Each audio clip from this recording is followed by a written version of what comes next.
बिस्मिल्लाहिर्रहमानिर्रहीम। अस्सलाम वालेकुम जनाब। स्टोरी मैंने एक ही शेयर करनी है और स्टोरी यही है कि वज़ीर आज़म साहब को अदालत ने तलब कर लिया है फ़र्द जुर्म आयद करने के लिए।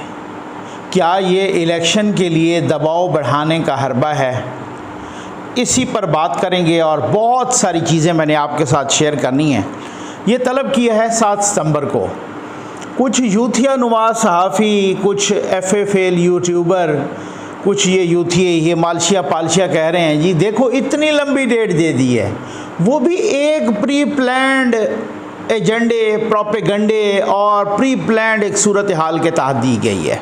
ठीक है, 7 सितंबर है ना, 7 सितंबर से आगे अक्टूबर नवंबर में या इस तरीके से अगलों ने प्रेशराइज़ करना है जनाब इलेक्शन के लिए और ये सूरत हाल। अच्छा, कुछ लोग कह रहे हैं जनाब के शेख रशीद कह रहे हैं मामला तय पा गए हैं, ये है वो है, अब इलेक्शन होंगे। इलेक्शन क्यों? और हुकूमत कल भी ये कह रही थी कि अपने टाइम पे होंगे, लेकिन इलेक्शन क्यों बार बार ये कहा जा रहा है कि चलो नवंबर तक सही, नवंबर भुगत जाए, ठीक है ना, नवंबर क्रॉस कर जाए फिर भी इलेक्शन होंगे। ऐसा क्यों होगा? आखिर कौन सी ऐसी क़यामत है कि चलें अगर पंजाब में खान साहब की हुकूमत भी रहती है, मतलब परवेज़ इलाही साहब की और उनकी दोनों की, खैबर पख्तूनख्वा में उनकी है खान साहब की, सिंध में पीपल्स पार्टी की, बलूचिस्तान में मिली जुली, मरकज़ में नून लीग और इत्तेहादियों की, ठीक है, अगर ऐसे रहता भी है तो ये इलेक्शन 2023 में क्यों नहीं हो सकते अपने टाइम पे? एक वो है ना कि IMF से भी पैकेज चलो आ जाता है, बाकी भी चीज़ें, तो 2023 में अगर अभी अभी एक नई हुकूमत आ भी जाएगी मिसाल के तौर पे 6 महीने में इलेक्शन के बाद, तो वो कौन सी क़यामत बर्पा कर लेगी? वो क्या कर लेगी? वो उनके ऊपर क्या मनो सलवा पाकिस्तान पे को गिरना शुरू हो जाएगा या क्या सूरत हाल है? इसमें कुछ है ना वजूहात ना। उसकी वजूहात ये हैं कि अगर अगस्त में देखें, अगर अगस्त में मुद्दत पूरी होती है, असम्बली टूटती है, 18 अगस्त को इमरान खान साहब ने हल्फ लिया था, 18 अगस्त को या 19 अगस्त को या 17 अगस्त को मिसाल के तौर पे ये हुकूमत ख़त्म होती है अगले साल और 2 महीने के अंदर अंदर इलेक्शन होता है। इस दौरान जस्टिस काजी फ़ायद ईसा साहब आ जाएंगे चीफ़ जस्टिस ऑफ पाकिस्तान के तौर पे, ठीक है। अच्छा, अब आप मुझे ये बताएं कि जस्टिस काजी फ़ायद ईसा जो ना प्लाट लेता है ना उसका कोई रिश्तेदार इलेक्शन लड़ता है, वो खुद प्लाट लेने को हराम समझता है, वो कहता है जजेस को प्लाट लेना तो हराम है, ठीक है, ना उनका कोई इलेक्शन लड़ता है रिश्तेदार कि जी अब जैसे कहा मैं सुन रहा था तलत हुसैन साहब ने, बाकी भी सबको पता है कि चीफ जस्टिस साहब का रिश्तेदार लड़ रहा था कोई इलेक्शन फैसलाबाद से, तो उन्होंने आनियाँ जानियाँ फैसलाबाद रखी। तो वो इस तरह का तो है नहीं, ना कोई उनका रिश्तेदार लड़ता है, ना वो प्लाट लेता है, वो ना मकान लेता है, ना वो पैसे लेता है, ना वो नौकरियां लेता है, ना कोई नज़रिया ज़रूरत के तहत किसी के हथे आता है, ठीक है। ऐसे बंदे को कि जब जिन्होंने इलेक्शन में डंडी मारनी हो, हर सूरत में कसम खाई हो कि भाई कोई एक पार्टी 2/3 मेजॉरिटी ना ले, चाहे वो नून लीग हो, चाहे वो पीपल्स पार्टी हो, चाहे वो PTI हो, उसी तरह से एक हंग पार्लियामेंट हो, एक इस तरह की डाइल्यूट मेजॉरिटी के साथ सारे आए, मखलूत हुकूमत हो, जब उन फोर्सेस ने डंडी मारनी हो, RTS बिठाने हो, इस तरीके से रिजल्ट्स रुकवाने हो, ROs को अगवा कराना हो, इस तरीके से नादीदा कुव्वतों ने अपना तमाशा लगाना हो, ऊपर बैठे हो जस्टिस काजी फ़ायद ईसा, उन्होंने तो सबको लाइन हाजिर कर देना है, उन्होंने तो बुला के सबकी ऐसी तैसी कर देनी है, उन्होंने तो इंक्वायरी बिठा देनी है, उन्होंने तो वो कोई भी आर्डर कर सकते हैं ना। चीफ जस्टिस ऑफ पाकिस्तान के पास बहुत बड़ी पावर्स होती हैं, उन्होंने तो कुछ भी कर देना है। अब मुझे कुछ कर देने वाला तो कबूल मंजूर नहीं हो सकता, वो कैसे हो सकता है? पहले ये कोशिश की गई कि किसी तरीके से उसको हटाया जाए, मुकदमे झूठ मूठ बोला गया, FBR को इस्तेमाल किया गया, पता नहीं क्या किया नहीं किया गया, वो लीगल फ्रेटर्निटी सार्व तो भला हो वकला का वो साथ खड़े हो गए, बाकी तो अदरवाइज़ तो उन्होंने कब का फारिग हो जाना था।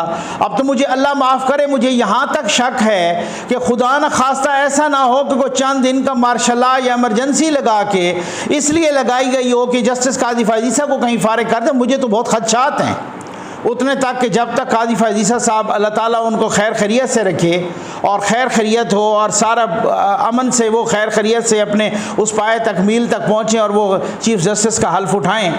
मकसद कहने का ये है, एक तो ये है, दूसरी बात यह है भाई, खान साहब कहते हैं जनाब उन्होंने झूठा मूठा जिस तरीके से भी बयानिया बनाया हुआ है वो अमेरिका के ख़िलाफ़ जो भी है, हालांकि सारे इदारे भी कह चुके हैं, लेकिन वो बयानिया बन गया, ठीक हो गया ना।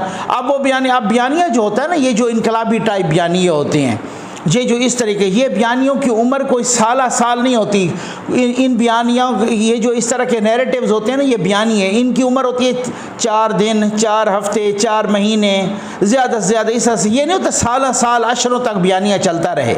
वो चंद हस्तियों का, जैसे अम्बिया का बयानिया उस तरीके से वो लंबे चलते हैं, औलिया का बयानिया वो लंबे चलते हैं। अब इस तरह से तो नहीं है ना कि भाई आप झूठा मूठा बयानिया है, वो वही वाली बात है कि आप थोड़े वक्त के लिए सारे लोगों को बेवकूफ़ बना सकते हैं, बहुत सारे वक्त के लिए कम लोगों को बेवकूफ़ बना सकते हैं, लेकिन सारे लोगों को सारे वक्त के लिए बेवकूफ़ नहीं बना सकते। तो बात वही है कि ये इस तरह के जो बयानिए होते हैं इनकी उम्र बड़ी छोटी होती है। तो खान साहब क्यों चाहेंगे कि परवेज़ इलाही साहब पंजाब में माशाल्लाह साल तक बैठे रहें? खान साहब क्यों चाहेंगे? उनको पता है भाई कल को पंजाब में कोई ऐसा मसला हो जाए, कल को कोई सारा कुछ हम पे ही नज़ला गिरे, कल को परवेज़ इलाही से हमारी गड़बड़ हो जाए, कल को कोई मसला भी हो जाता है, यहाँ पे फेडरल गवर्नमेंट का कोई इस तरह के हालात साजगार हो जाएं, मेरा बयानिया भी दफन हो जाए, पाकिस्तान में तो 72 घंटे का भी पता नहीं चलता, तो वो सारा कुछ ही गड़बड़ हो जाए, तो मुझे क्या ज़रूरत, मैं कितने नफलों का मुझे सवाब होगा कि मैं बयानिया बना के ही अपना दफन कर बैठूँ?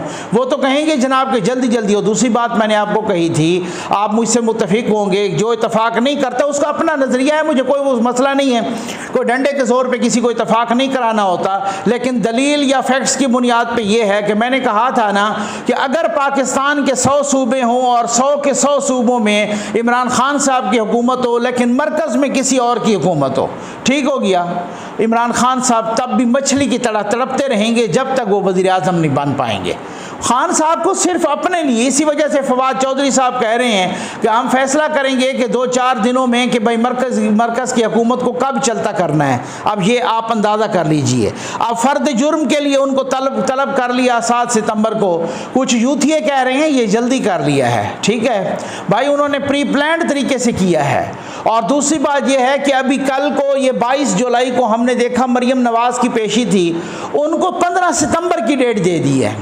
अब जहाँ पे उनको रिलीफ देना है या रिलीफ बनता है, या नैब के पास आर्गूमेंट्स ख़त्म हो गए हैं, या नैब के पास मवाद भी ख़त्म हो गया है, नैब अब मरियम नवाज़ को कसूरवार कराने में या गुनाहगार साबित करने में या जुर्म उनका साबित करने में नाकाम होता है। अब ऐसा करो कि कभी कोरोना हो जाता है प्रोसिक्यूटर को, कभी नैब को क्या हो जाता है, कभी एक प्रोसिक्यूटर आता है दूसरा बदलता है, कभी वो आता है जब हमने ये रख लिया, कभी किसी यूट्यूबर को रख लेते हैं। इस तरह से करते पिछले 1 साल से यही तमाशा हो रहा है। उनकी पेशी वो आती हैं, हाज़िरी लगा के चली जाती हैं, ये सूरत हाल है, ठीक है।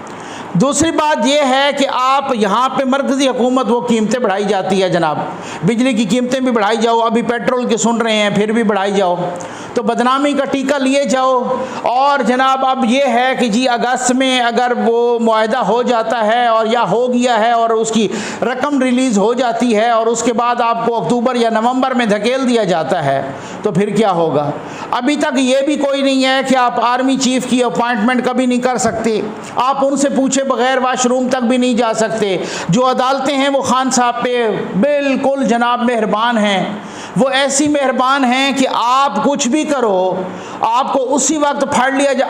अब ये पता चलेगा कि पंजाब के स्पीकर का इलेक्शन चैलेंज कर दिया है नून लीग ने लाहौर हाई कोर्ट में। अब हम देखेंगे स्टे मिलता है, अब हम देखेंगे अदालत उसी तरह से फुर्तियाँ दिखाती है, अब हम देखेंगे कि उसी तरह से नोटिस होते हैं, अब हम देखेंगे कि उसी तरीके से वो कहते हैं कि जनाब दोबारा करो, उसी तरीके से वो कहते हैं कि जनाब दिनों दिनों में घंटों में रातों में अदालतें खुलती हैं। अब लाहौर हाई कोर्ट की अपना सुप्रीम कोर्ट की लाहौर रजिस्ट्री में वो फलांग के गए दीवारें और उन्होंने दरवाजे शीशे तोड़ दिए, तब भी डिप्टी रजिस्ट्रार बैठा रहा कि आप अपनी एप्लीकेशन तैयार कर लो पिटीशन। अब हम देखते हैं कि इस तरह से होता है, कभी भी नहीं होगा।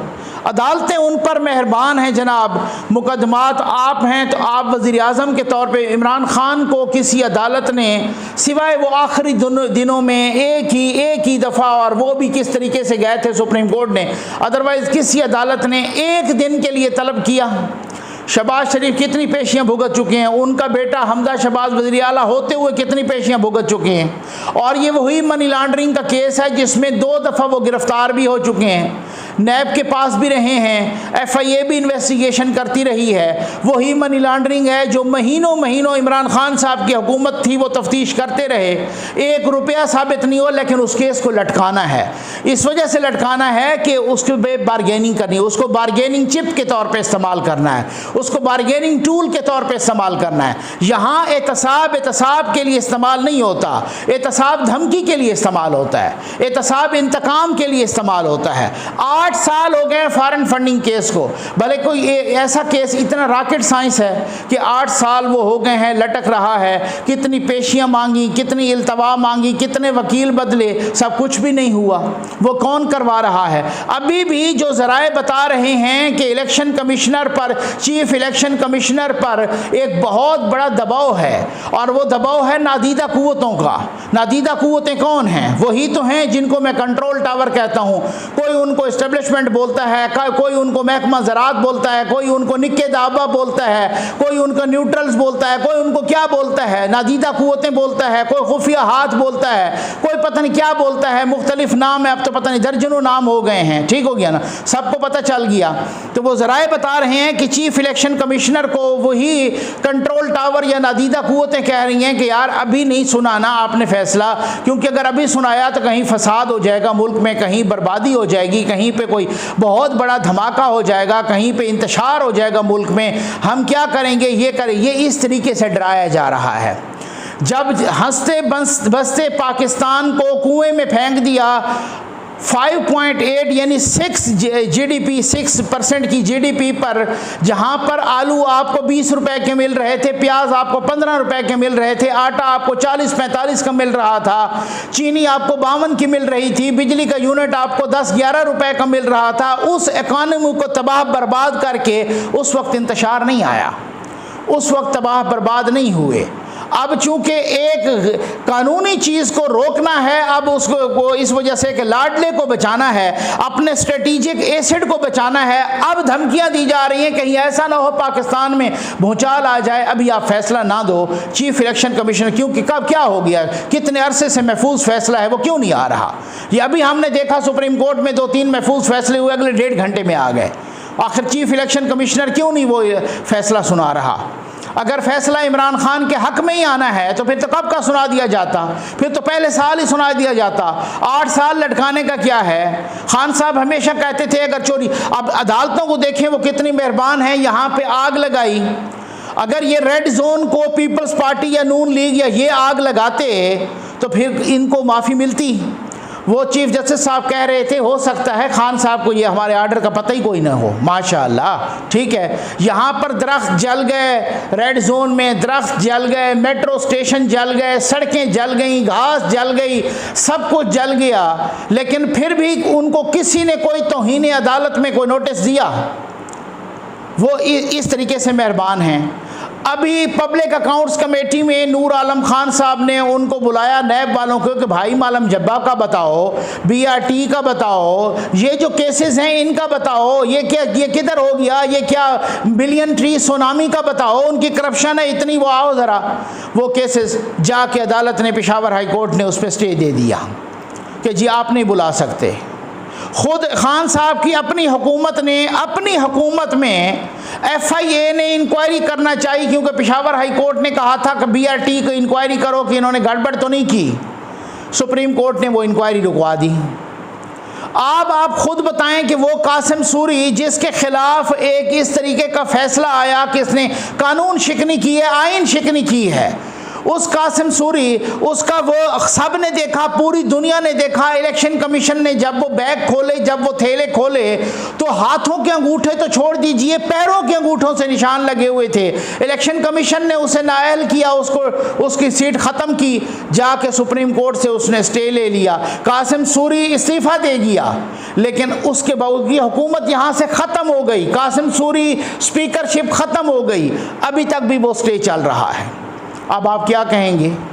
अब आप क्या कहेंगे ऐसी अदालतों को? खान साहब खड़े होकर सबकी माँ बहन एक कर देते हैं, ठीक हो गया ना। हमने सुना खान साहब की वीडियोस आ रही हैं, सुना था ना आपने ना? मैंने भी बताया, लेकिन शहबाज गिल साहब ने खुद बताया कि मुझे कुछ सहाफ़ियों ने वो वीडियोस भेजी, इतनी गंदी वीडियोस हैं कि खुदा के लिए, ये मैं 2 दफ़ा यहाँ पे सुना चुका हूँ, आपको फिर भी सुना दूंगा कभी। इतनी गंदी वीडियोस हैं, इतनी बुरी वीडियोस हैं, इतनी अखलाक से गिरी हुई वीडियोस हैं। खुदा के लिए मैं आपको कहता हूँ कि आपने वो पब्लिश नहीं करनी, आपने वो पब्लिक नहीं करनी, आपने वो कहीं नहीं करनी, उनको दिखाना नहीं है आवाम को। हर किसी के जो है ना, फिर ये घर के हालात हैं, फिर ये है वो है, इस तरीके के। सहाफ़ियों को वो वीडियोस दिखाई गई, शहबाज गिल को वो वीडियो सहाफ़ियों ने नहीं भेजी, ये भी मैं आपको बता दूं, ये भी किसी और ने भेजी।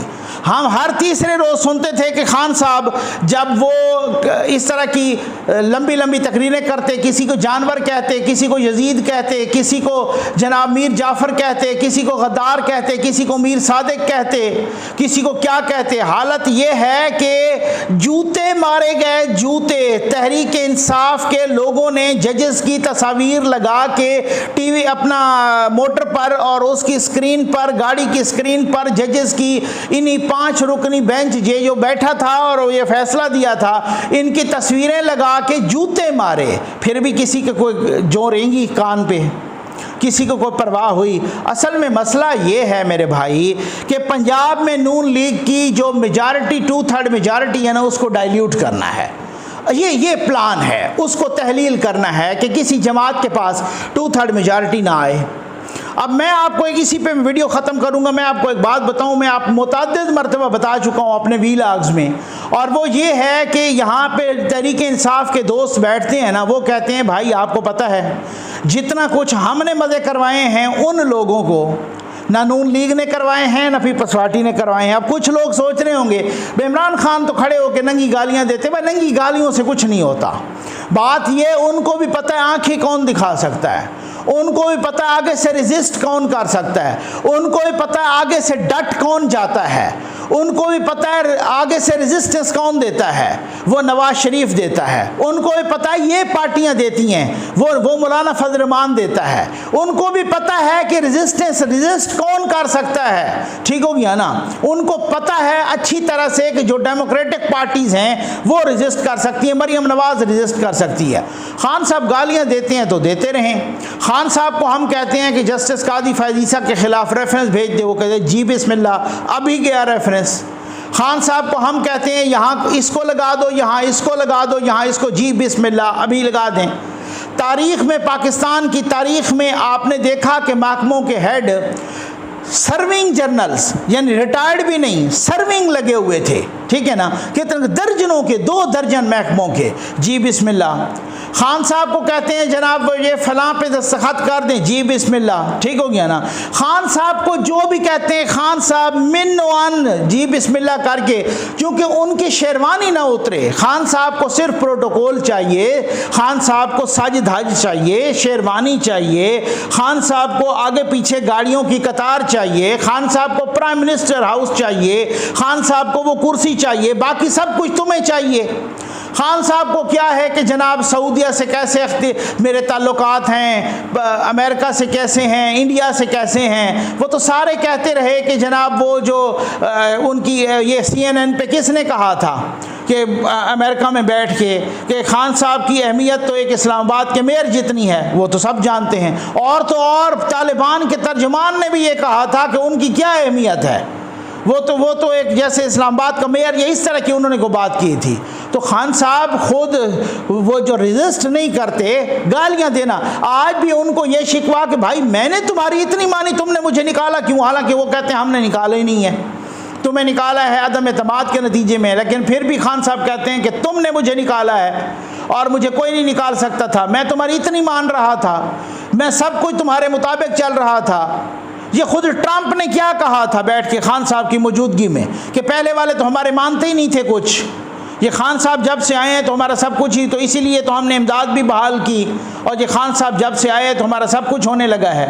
ये किसने कहा था? खान साहब चुप करके भीगी बिल्ली बन के सुन रहे थे।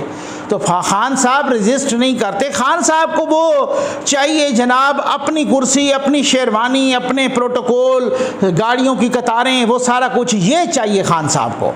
तो खान साहब के लिए भी इलेक्शन अर्ली होना बहुत ज़रूरी है, और इस डर से भी बहुत ज़रूरी है कि जस्टिस काजी फ़ायज़ ईसा साहब कहीं आ गए तो उन्होंने डंडी नहीं मारने देनी। ये इन कुव्वतों ने ये फैसला किया हुआ है कि हमने हर सूरत में डंडी मारनी है, और सिर्फ नून लीग के हिसाब से नहीं, नून लीग के खाते में भी डंडी मारनी है, पीटीआई के खाते में भी डंडी मारनी है, पीपल्स पार्टी के खाते में भी डंडी पूरा मुबैना तौर पे मैनेज करना है। तो जब वो इलेक्शन मैनेज करना है, अब देखते हैं कि ये नवंबर खैर से क्रॉस होता है, यानी कि सारा रोल ही नवंबर का है, यही क्रॉस हो ना कोई इसको बने। कहीं दुनिया में ऐसा तमाशा आपने देखा है? हमें पता, हमें तो नाम ही कोई नहीं होता, हम तो सहाफ़ी हैं, हालांकि सहाफ़ी तो इस तरीके से आप वो तजस्सुस रखता है, क्यूरियासिटी रखता है, रिसर्च करता है। इंडिया के एक ही आर्मी चीफ जो कोई बोलने छोड़ने लगे, बिपिन रावत, तो उसके अलावा आप बताएं कि कितने सहाफ़ियों को इंडिया के आर्मी चीफ का नाम आता है? मुझे तो मौजूदा का भी भूल गया है। अमेरिका के आर्मी चीफ का क्या नाम है? बरतानिया के आर्मी चीफ का क्या नाम है? क्या सूरत हाल है? हमारे यहाँ तो ये मसला होता है कि जब आर्मी चीफ की अपॉइंटमेंट आती है तो यहाँ भौचाल मच जाता है, यहाँ पे सियासत ही इस तरह से उलट पुलट हो जाती है, यहाँ सियासी कैनवस पे एक तमाशा शुरू हो जाता है। यहाँ हमारे यहाँ तो ये है, तो सारा रोला ही नवंबर का है, उसी नवंबर के लिए तो सारा रोला मचा हुआ है कि बाद में वो फिर जो है ना जिस तरीके से, तो बिलावल साहब ने जैसे कहा कि एक दिन का न्यूट्रल रह के 70 साल के गुनाह माफ़ नहीं होते, अब उसी में भी शक पड़ गया है कि एक दिन वाले न्यूट्रल थे भी या सारा कुछ टोपी ड्रामा था। उम्मीद है आपको वीडियो पसंद आई होगी। आपका बहुत बहुत शुक्रिया।